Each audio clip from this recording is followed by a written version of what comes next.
karena masih bulan Oktober kita bakal ngomongin serial horor nih sekarang. Yes. Tapi sekarang serial horornya datang dari Indonesia, terbaru dan ada di platform streaming yang mungkin kalian jarang tahu ya, namanya True ID. Yes. Judulnya adalah Ritual The Series. Pertama tahu ada series ini tuh karena ngeliat yang mainnya aja sih, rata-rata orang-orang yang familiar banget gitu. Ada Putri Ayudhya, Sharifah Danis, Ratu Horor dan gitu ya. siapa lagi? Imelda Therin, Joshua, yang kayak gitu-gitu lah ya. Pokoknya nama-namanya lumayan familiar lah gitu.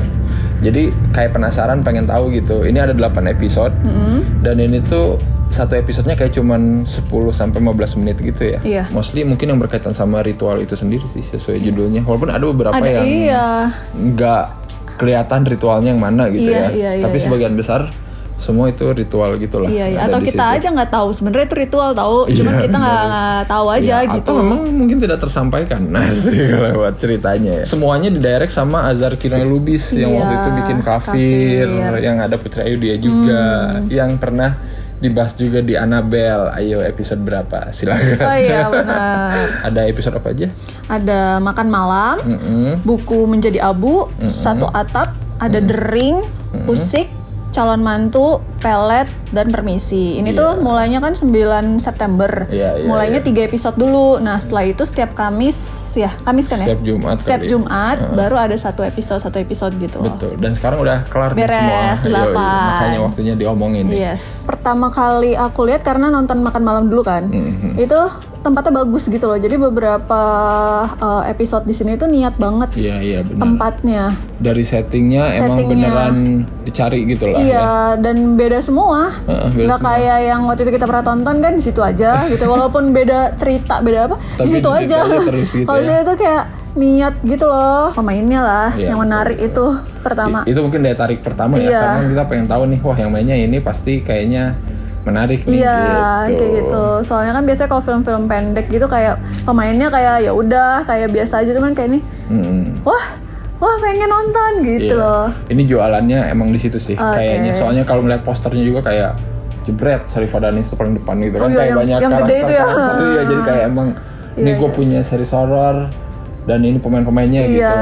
Sangat mencengangkan gitu. Keluar ini dari sebuah production house MVP Pictures ya yang suka bikin horor-horor random gitu, terus tiba-tiba dia bikin buat OTT yang lumayan lah kalau kata aku gitu. Hantunya tuh bukan ujuk-ujuk datang gitu loh, kayak ada alasannya dan mostly hantu baik ya. Iya nggak sih? Ini tuh kumpulan hantu baik tau di series ini. Tapi mungkin emang pengen lebih nge-highlight ritualnya apa gitu, terus apa dampaknya gitu kan. Kayak sih gitu. Dan rata-rata yang katalisnya ya manusia juga gitu yang bikin kenapa ritualnya jadi kayak gitu. Makanya mungkin disebutnya ya hantunya hantu-hantu yang mengingatkan. Hantu-hantu beralasan.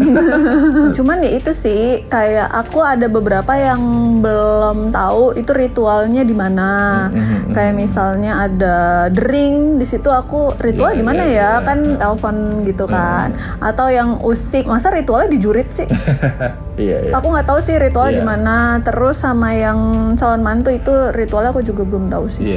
Kalau yang lain tuh emang kayak ada gitu, kayak Makan Malam yang pertama sajen, gitu ya, ada kayak gitu. Orang nyimpan sajen gitu, terus si Putri Ayudhya sebagai orang yang miskin gitu ngambil gitu sajennya daripada dikasih ke setan, mendingan kasih ke gua gitu ya yang susah makan. Dan perbuatan dia tuh kuat alasannya ya. Benar. Buku Menjadi Abu. Itu juga kayaknya sering kita dengar tuh dulu gitu ya. Kirain tuh bercandaan loh. Kayak selalu kalau mau ujian lu bakar tuh buku terus masukin air terus minum biar ingat gitu ya. Itu ternyata itu lucu ada juga di sini sih.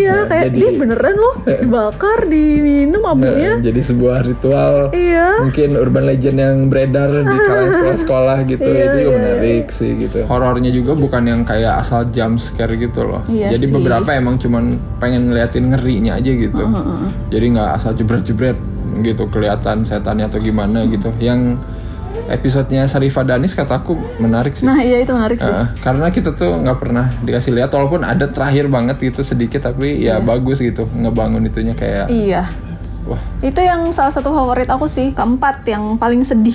Benar-benar. Itu The Ring ya, yang Dea Panendra itu. Iya. Itu ngomongin inilah ya, hubungan orang tua sama anak gitu ya. Anaknya sibuk, ibunya pengen banget ditelepon kayak gitu. Itu sedih. Dan itu setting itu bagus tau. Iya. Aku suka sih. Itu rumahnya tuh beneran rumah orang jadul kaya orang kaya, tapi yang beneran rumah jadul yang gak dibuat-buat gitu loh. Yati Surahmannya sebagai pembantunya, bibinya itu kayak ada beberapa yang di ngeri-ngeriin gak sih? Iya, stereotip banget lah, kayak karakter dia harus dibuat ngeri gitu. Masih ada beberapa adegan yang emang kayak jatuh ke lubang horor yang sama gitu ya, horor yang sudah klise gitu ya. Tapi ya untungnya nggak banyak sih. Iya. Untungnya. Ngomongin selanjutnya itu calon mantu yang baru kita beresin terakhir kemarin. Di sini sih Agni Hak ya. Aku merasa dia push to heart gitu loh, kayak agak, tapi nggak dapet pas dia lagi ketakutan. Pas lagi itu-itunya kayak aku aduh gini banget gitu. Padahal acting horornya kurang ya. Iya, kurang natural. Padahal pas baju itu menyempit bagus banget sih. Menarik sih itu. Horor-horor ini hantu Belanda. Nggak tahu ya, kan itu ceritanya bule kan. Seremnya bukan yang gelap gitu loh. Ya, kayak terang siang gitu ya, kan jarang ya. Dua terakhir Pelet. Iya, Pelet sama Permisi. Pelet mungkin emang treatmentnya kayak komedi gitu lah ya. Nah ya, ini satu yang komedi sih. Jadi beda sendiri gitu. Tapi ya ritualnya masih ada gitu, kelihatan. Ritual dukun Pelet, sesimpel itu sih. Lumayan beragam sih gitu. Ada yang ngeri, ada yang agak kocak gitu ya. Ada yang kayak tadi nggak melulu gelap gitu. Kalau yang terakhir ya Permisi, ini sebenarnya standar juga sih. Iya, paling kebaca lah ini mah. Tapi ya udah gitu ya.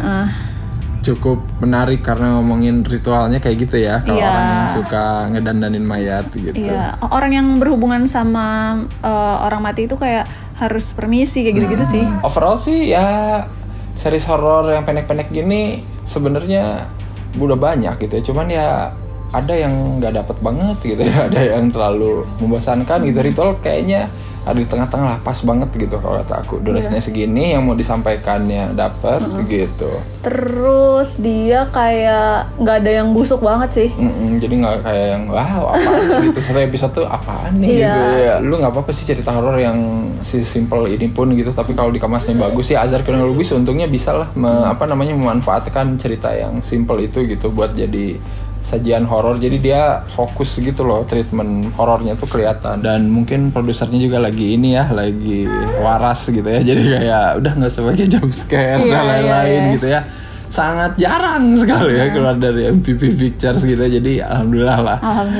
Agak bisa dinikmati gitu ya. Dan ini gratis ya untungnya. Coba nonton gratis cuy. Gila, disuruh ID. Kalau mau kita kasih skor berapa nih? 7,3. Oke lah. Ya. Aku 7,5 lah ya. Oke. Untuk pendek-pendek mah aku cukup terhibur lah gitu ya. Kamu kalau ditanya yang 3 teratas deh, 2 teratas, 3 teratas apa? 3 teratas, 2 teratas. Yang makan malam bagus. Iya, aku juga pertama yang itu. Putri Ayudhya. Iya, aku juga sama. Apalagi ya, Sarifah Danis. Sarifah Danis, ya itu satu atap. Iya, satu atap. Aku sih Permisi lah lumayan. Permisi lumayan. Atau The Ring lah ya. Meskipun nggak kelihatan ritualnya. Tapi ceritanya cukup menyentuh gitu untuk sebuah episode horor gitu. Kalau yang terkurang dari semuanya 2 lah. Yang usik mungkin karena nggak tahu ya udah gitu aja gitu sebenarnya. Aku calon mantu ya udah gitu aja gitu ya. Iya. Karena acting itu kali. Cobain nonton sana dan sebutin menurut kalian gimana dari 8 episode itu mana yang paling oke, mana yang paling wow. Iya. Apakah kita butuh seri-seri seperti ini gitu ya? Horor pendek-pendek tapi niat gitu, bukan kayak di yang sebelah tuh. Apa sih? Malapetaka. Oke. Bukan, nggak pakai Malapetaka. Iya. Coba nonton reviewnya, udah di review juga ya. Iya, atau coba tonton, bandingkan lah. Ya, bandingkan lah. Menurut kalian siapa yang lebih oke gitu ya? Aduh, pertanyaan yang susah ya, cuma bukan susah deh, pertanyaan yang gampang nih untuk dijawab. Udah, lupakan. Ya udahlah kalau kayak gitu. Seperti biasa jangan lupa apa aja? Jangan lupa like, comment, subscribe, follow Instagram Sinakrip, follow Twitternya juga, beli kaosnya juga, dan ya udah sampai ketemu lagi di episode selanjutnya. Bye bye.